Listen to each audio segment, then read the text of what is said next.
অন্যান্য দেশে বসবাসরত বাংলাদেশিদের নিজ দেশে থেকেই হজে যেতে হবে বলে জানিয়েছে সরকার। ধর্ম মন্ত্রণালয় বলছে, তারা যেসব দেশে বসবাস বা অবস্থান করছেন সেসব দেশ থেকে বাংলাদেশিদের হজযাত্রী হিসেবে সরাসরি সৌদি আরবে যাওয়ার কোনো সুযোগ নেই। মন্ত্রণালয়ের এক চিঠিতে বলা হয়েছে, কোনো দেশের হজ কোটায় নিবন্ধিত হজযাত্রীর অন্য দেশ থেকে সৌদি আরব যাওয়া নিষিদ্ধ।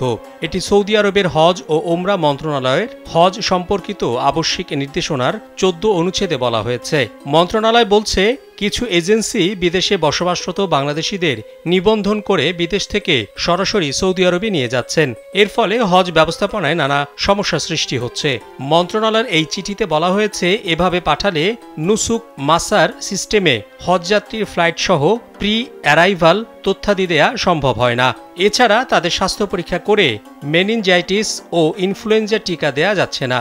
তারা দুরারোগ্য ব্যাধিতে আক্রান্ত কিনা কিংবা হজ পালনে সক্ষম কিনা সে বিষয়ে স্বাস্থ্য সনদ দেয়া সম্ভব হচ্ছে না। তাদেরকে হজের প্রশিক্ষণও দেয়া যাচ্ছে না। এছাড়া বিমানের সিট খালি থাকা সহ সার্বিক হজ ব্যবস্থাপনার নানা জটিলতা সৃষ্টি হচ্ছে বলে মন্ত্রণালয়ের চিঠিতে বলা হয়েছে। সুষ্ঠু হজ ব্যবস্থাপনার স্বার্থে বিদেশে অবস্থানরত নিবন্ধিত হজযাত্রীদের হজ পালনের জন্য বাংলাদেশ থেকে সৌদিতে পাঠানোর ব্যবস্থা নিতে হজ এজেন্সিকে অনুরোধ করা হয়েছে। এই নিয়ম না মানলে সংশ্লিষ্ট এজেন্সিকে দায় দায়িত্ব নিতে হবে বলে সতর্কবার্তাও দিয়েছে মন্ত্রণালয়।